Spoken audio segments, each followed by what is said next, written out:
A discussão da interpretação dos espectros de massas ficará limitada nesse momento à espectrometria de massas por ionização elétrica de compostos orgânicos.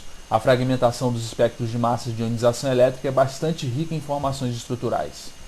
Rotineiramente se obtém os espectros de massas por ionização elétrica com o uso de um feixe de elétrons com energia de 70 elecrovolts. O evento mais simples que ocorre é a remoção de um elétron da molécula na fase de gás, com formação de um íon molecular, ou um radical catiônico. Assim, por exemplo, o metanol forma um íon molecular no qual o ponto representa o elétron desemparelhado remanescente, como se pode ver no esquema. Quando a carga pode ser localizada em determinado átomo, ela é representada sobre o átomo. Muitos desses íons moleculares desintegram-se para dar, no caso mais simples, um fragmento de carga positiva e um radical. Formam-se então muitos fragmentos iônicos que podem ser decompostos em fragmentos menores. O esquema mostra exemplos possíveis de quebras no caso do metanol. Na primeira quebra, gera-se um íon positivo de massa 31 e um radical hidrogênio. Na segunda quebra, gera-se um íon positivo de massa 15, um metil, e um radical hidroxila. Na terceira quebra, gera-se um íon positivo de massa 29 e um radical H2.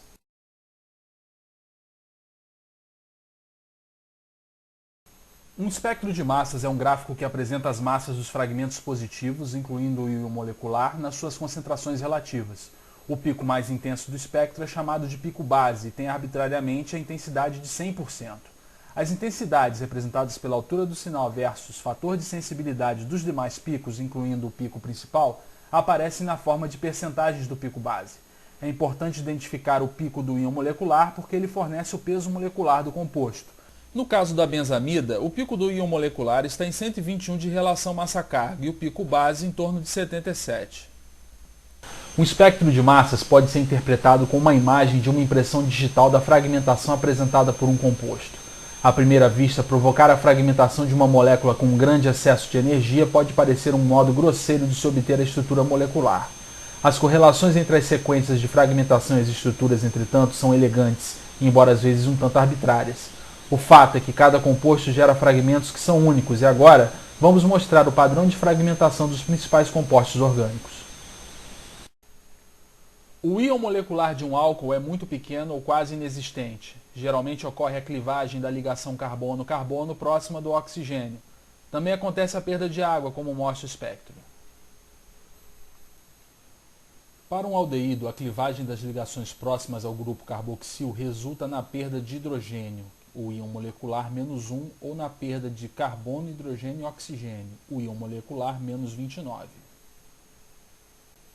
Nos alcanos, o íon molecular está presente possivelmente com baixa intensidade. O padrão de fragmentação mostra fragmentos separados por 14 subunidades de massa, representando a perda dos hidrocarbonetos. Amidas primárias mostram um pico base obtido através de um rearranjo molecular. Nas aminas, o pico do íon molecular possui pequena diferença. Aminas alifáticas sofrem alfa-clivagem. Outro exemplo são as aminas secundárias. O pico base tem origem de uma quebra da ligação carbono-carbono adjacente à ligação carbono-nitrogênio. Para os aromáticos, os picos dos íons moleculares são fortes em função da grande estabilidade da estrutura. Nos ácidos carboxílicos em cadeias ácidas curtas, os picos mostram a perda de hidroxila, -17, e carboxila, -45, proveniente da quebra das ligações próximas ao carbono ligado ao oxigênio por meio de ligação dupla. Em grupos éter, as clivagens tendem a acontecer na ligação carbono-carbono próxima ao oxigênio. Para os grupos éster, a clivagem acontece próxima à ligação dupla entre carbono e oxigênio, com perda do grupo R e rearranjos dos hidrogênios. Nas halidas, a presença de átomos de cloro e bromo geralmente são reconhecidos em picos isotópicos. Nas cetonas, a maior fragmentação dos picos resulta da clivagem da ligação carbono-carbono adjacente ao grupo carbonil. Vamos falar agora sobre a distribuição isotópica para a determinação da fórmula molecular. A massa unitária do íon molecular de C7H7NO é de relação massa-carga igual a 121. Isto é, a soma das massas unitárias dos isótopos mais abundantes seriam 7 vezes 12 para carbono 12, mais 7 vezes 1 para hidrogênio igual a 1, 1 vezes 14 para nitrogênio de massa 14 e 1 vezes 16 para oxigênio de massa igual a 16. O somatório disso é igual a 121. Além de moléculas com essa composição, existem espécies moleculares que contêm isótopos menos abundantes. Essas espécies dão origem aos picos dos isótopos em M+1, ou seja, massa do composto mais uma unidade, e M+2 e etc. No esquema, o pico M+1 tem aproximadamente 8% da intensidade do pico do íon molecular, tomado para esse fim como tendo intensidade igual a 100%. Os isótopos que contribuem para o pico M+1 são carbono 13, hidrogênio 2, nitrogênio 15 e oxigênio 17. A tabela mostra as abundâncias desses isótopos em relação ao isótopo de maior abundância. Pode-se obter uma fórmula molecular ou fórmula de um fragmento com exatidão pela medida da massa com acurácia suficiente por espectrometria de massas de alta resolução. Isso é possível porque as massas dos elementos são números inteiros, como mostra a tabela a seguir.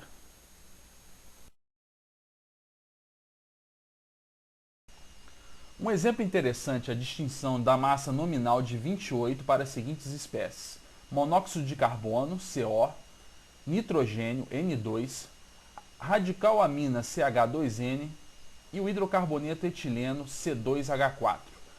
A massa exata do monóxido de carbono é 12,0000 para carbono 12 e 15,9949 para oxigênio 16. O somatório é igual a 27,9949.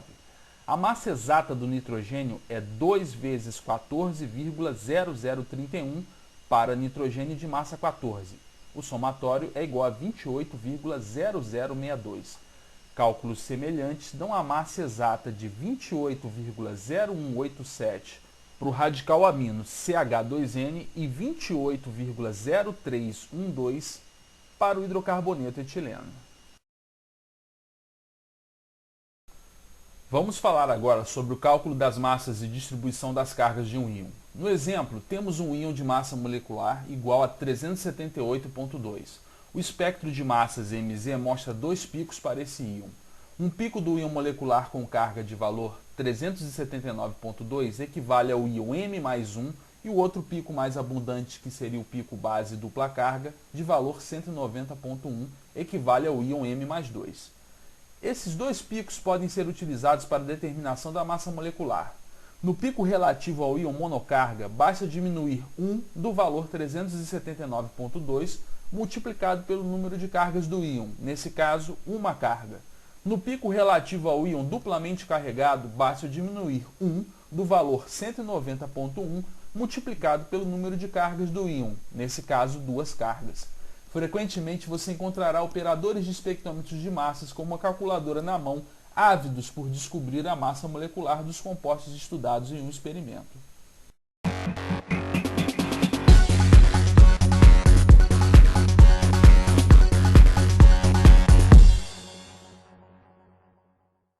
No sequenciamento por espectrometria de massas, a informação que descreve a sequência dos aminoácidos de um peptídeo está contida em um espectro de massas.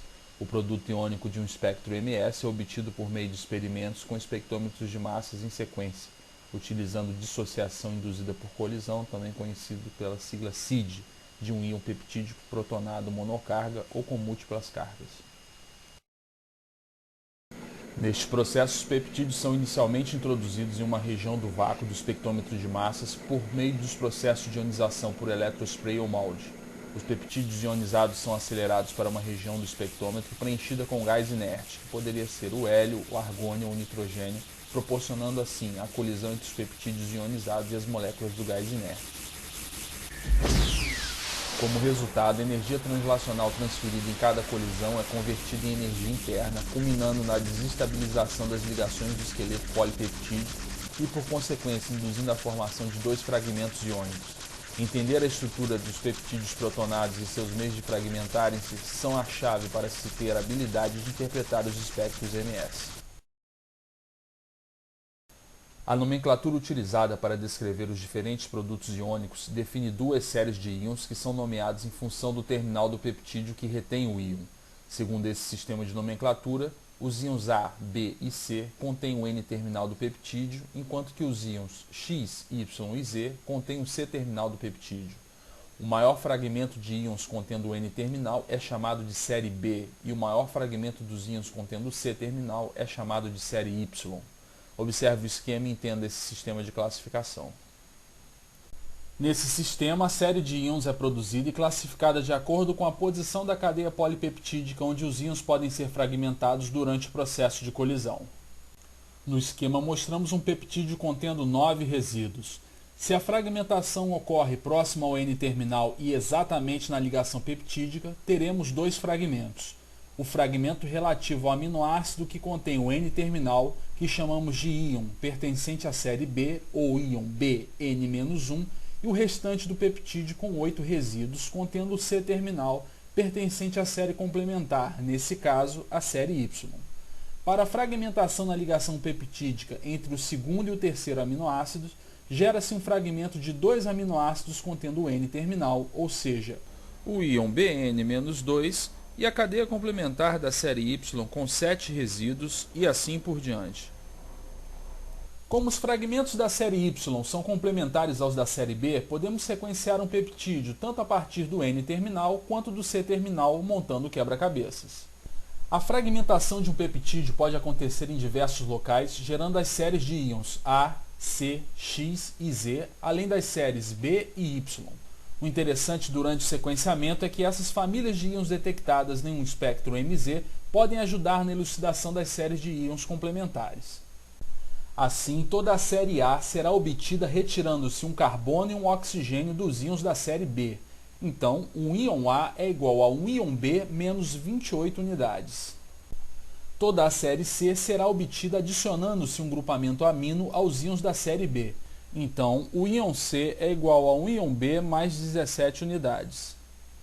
Para a série Y, teremos o mesmo conjunto de alterações. Então, toda a série X será obtida adicionando-se um carbono e um oxigênio aos íons da série Y. Assim, o íon X é igual a um íon Y mais 28 unidades. E finalizando, toda a série Z será obtida retirando-se um grupamento amino aos íons da série Y. Dessa forma, um íon Z é igual a um íon Y menos 17 unidades.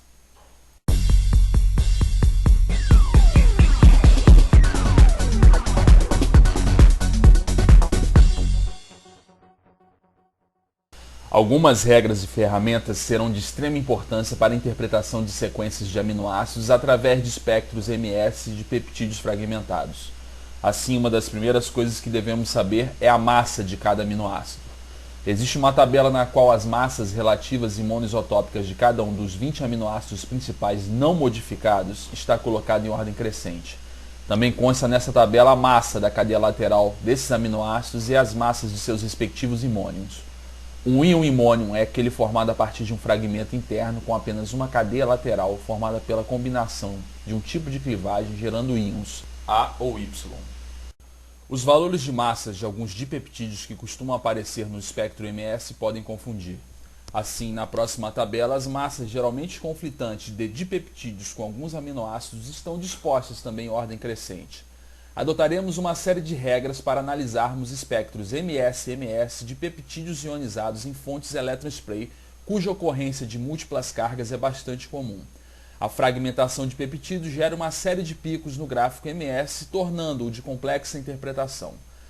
É comum dividir o espectro em 3 regiões. A região de massas com baixo valor, abaixo de 350 de relação massa-carga, uma região com valor médio de massa entre 350 e 700 de relação massa-carga e outra com valores de massas altos, acima de 550 de relação massa-carga. Para finalmente realizarmos o sequenciamento por espectrometria de massas, deveremos então seguir 9 passos. Inspecionar a região inferior do espectro MS para localizarmos os íons imônios. Esse primeiro passo indica a presença de qualquer íon imônio e, consequentemente, nos dá uma composição de aminoácidos. Inspecionar a região inferior do espectro MS para localizarmos os íons B2. Esse segundo passo é importante para a localização e reconhecimento dos pares B2 e A2, separados por uma diferença de 28 Daltons. Utilizando a tabela, é possível encontrar uma combinação de 2 aminoácidos, caso não seja possível notar a presença isolada do íon B2. A relação massa-carga do íon B2 é então utilizada para calcular a relação massa-carga do correspondente íon YN-2, que será encontrado na região superior do gráfico MS. Inspecionar a região inferior do espectro MS para localizarmos os íons Y1.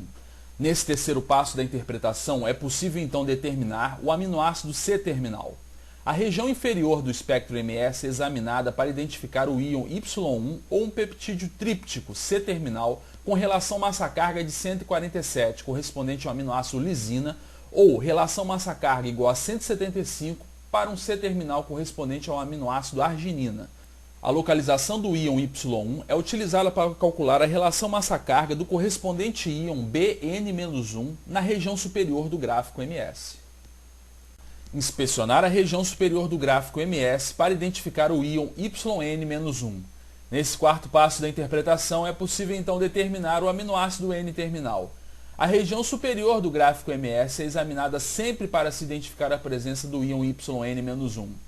A lista das possíveis combinações de aminoácidos do íon B2 limita a possibilidade de resíduos a considerar. Se o íon for identificado, a relação massa-carga desse íon será usada para calcular a massa dos resíduos dos primeiros dois aminoácidos a determinar esse peptídeo. Estender a série Y em direção à região inferior do espectro MS. Trabalhe com os resíduos da tabela. Comece a estender a série Y da região superior até a região inferior do gráfico MS do íon YN-2. Assim que o íon Y for identificado, calcule imediatamente a relação massa-carga do íon B correspondente e identifique-o no espectro. Trabalhe estendendo a série Y do íon YN-2 até o íon Y1. Estender a série B em direção à região inferior do espectro MS. Se houver algum tipo de hesitação durante o progresso da extensão da série Y, recorra à tabela para estender a série B a partir do último íon B identificado. Assim que qualquer íon B for identificado, use a relação massa-carga desse íon para calcular a relação massa-carga correspondente da série Y e identificá-lo no espectro MS. Calcule a massa do peptídeo. Quando a interpretação do espectro estiver completa, calcule a massa do peptídeo sequenciado e cheque se está de acordo com a massa medida. Compare a composição de aminoácidos obtida no primeiro passo com os dados do espectro. Cheque se o conteúdo obtido com os aminoácidos sequenciados está de acordo com os íons imônios observados. Além disso, considere o estado de cargas do peptídeo em termos da presença de histidina, lisinas internas e resíduos de arginina. Se esforce para identificar todos os íons no espectro. Trabalhe para conseguir identificar os outros íons no espectro baseado na sequência do peptídeo proposta e preste atenção em particular aos íons com perda de água, grupamento amino, cadeia lateral do aminoácido cisteína, íons dupla carga e qualquer íon proveniente de clivagem interna.